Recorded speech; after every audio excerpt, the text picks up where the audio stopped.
സ്ത്രീകൾക്കും പെൺകുട്ടികൾക്കുമെതിരായ അതിക്രമം ലോകത്തിലെ തന്നെ ഏറ്റവും വലിയ മനുഷ്യാവകാശ ലംഘനങ്ങളിൽ ഒന്നാണ്.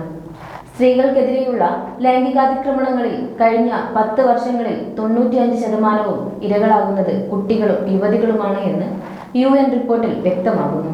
ആഗോളതലത്തിൽ 3-ൽ 1 സ്ത്രീ ജീവിതത്തിൽ ഒരിക്കലെങ്കിലും അതിക്രമത്തിന് വിധേയയായിട്ടുണ്ടെന്നും സ്ത്രീകൾക്കെതിരെ ശാരീരികമോ ലൈംഗികമോ മാനസികവുമായ ഉപദ്രവത്തെയും അവൾക്ക് ബുദ്ധിമുട്ടുണ്ടാക്കുന്നതും അല്ലെങ്കിൽ അത്തരമൊരു അവസ്ഥ ഉണ്ടാകാൻ സാധ്യതയുള്ള അവസ്ഥയെയാണ് UN അതിക്രമമെന്ന് നിർവചിക്കുന്നത്.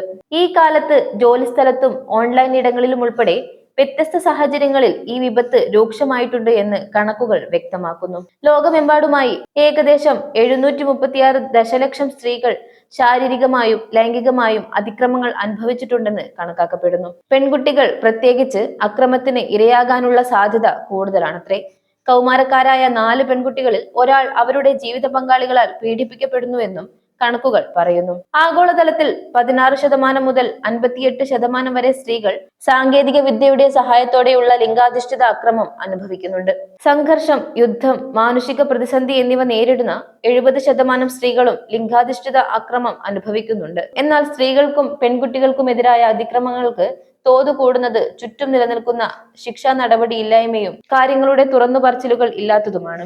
പരമ്പരാഗത ചിന്താരീതി, നാണക്കേട് എന്നിവ കാരണം വലിയ തോതിൽ റിപ്പോർട്ട് ചെയ്യപ്പെടാതെ തുടരുന്നതാണ് പ്രശ്നങ്ങൾ. എന്നാൽ നമ്മുടെ രാജ്യത്ത് കേരളത്തിൽ വിദ്യാഭ്യാസ പുരോഗതിയുടെ പിൻബലത്തിലും ബോധവൽക്കരണ പ്രവർത്തനങ്ങളിലൂടെയും ധാരാളം കേസുകൾ റിപ്പോർട്ട് ചെയ്യപ്പെടുകയും തുടർ നടപടികൾ സ്വീകരിക്കുകയും ചെയ്യുന്നതായി കാണാൻ സാധിക്കും. നമ്മുടെ രാജ്യത്ത് ലൈംഗികാതിക്രമണത്തിനിരയാകുന്ന സ്ത്രീകളിൽ 65.9% 18-നും 30-നും ഇടയിൽ പ്രായമുള്ളവരാണ്. 30 മുതൽ 35 വരെ പ്രായമുള്ള 27% സ്ത്രീകളും 45 മുതൽ 60 വയസ്സ് വരെ പ്രായമുള്ള 3.7% സ്ത്രീകളും 18 വയസ്സിന് താഴെയുള്ള 2% പെൺകുട്ടികളും 60 വയസ്സിന് മുകളിൽ പ്രായമുള്ള 3% സ്ത്രീകളും ലൈംഗികാതിക്രമണത്തിന് ഇരയാകുന്നുണ്ട്. ദലിത് സ്ത്രീകൾക്ക് നേരെ നടക്കുന്ന 50% ലൈംഗികാതിക്രമ കേസുകളിൽ 62%വും 18 വയസ്സിന് താഴെയുള്ള പെൺകുട്ടികളാണ്.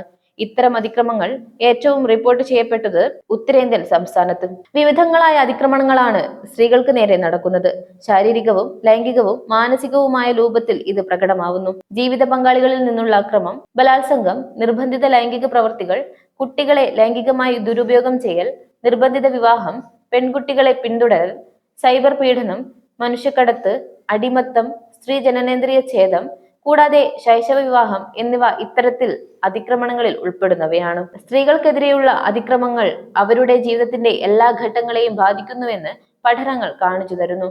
വിദ്യാഭ്യാസ രംഗത്തും തൊഴിൽ രംഗത്തും ലഭ്യമാകുന്ന അവസരങ്ങൾ എന്നിവയുൾപ്പെടെ ഇത്തരം അതിക്രമങ്ങൾ അവരെ വേട്ടയാടുന്നുമുണ്ട്. തദ്ദേശീയർക്കും വൈകല്യമുള്ളവർക്കും പെൺകുട്ടികളും കൂടുതൽ അപകട സാധ്യത നേരിടുന്നതായും കണക്കുകൾ കാട്ടുന്നു. അതിനാൽ തന്നെ സ്ത്രീകൾക്കെതിരായ അതിക്രമങ്ങൾ സമത്വം, വികസനം, സമാധാനം എന്നിവ കൈവരിക്കുന്നതിനും സ്ത്രീകളുടെയും പെൺകുട്ടികളുടെയും മനുഷ്യാവകാശങ്ങൾ നിറവേറ്റുന്നതിനും തടസ്സമായി ഇന്നും തുടരുകയാണ്. ഇത്തരം കുറ്റകൃത്യങ്ങളിൽ നിന്ന് സ്ത്രീകൾക്കും പെൺകുട്ടികൾക്കും കവചം തീർക്കാൻ കുറ്റവാളികളെ നിയമത്തിനു മുന്നിൽ കൊണ്ടുവരികയും നിയമ സംവിധാനങ്ങൾ ശക്തിപ്പെടുത്തുകയും മികച്ച ദേശീയ അന്തർദേശീയ തന്ത്രങ്ങളിലൂടെയും നടപടി ത്വരിതപ്പെടുത്തുകയും ചെയ്യണം. സ്ത്രീകളുടെ അവകാശ പ്രസ്ഥാനങ്ങൾക്കുള്ള ധനസഹായം വർദ്ധിപ്പിക്കണം. അങ്ങനെ മാത്രമേ ഇത്തരം അതിക്രമങ്ങൾക്ക് കടിഞ്ഞാൺ കൊണ്ടുവരാൻ സാധിക്കൂ. KFIL ന്യൂസ് ഡെസ്കിൽ നിന്നും അഞ്ജു നാരായണൻ.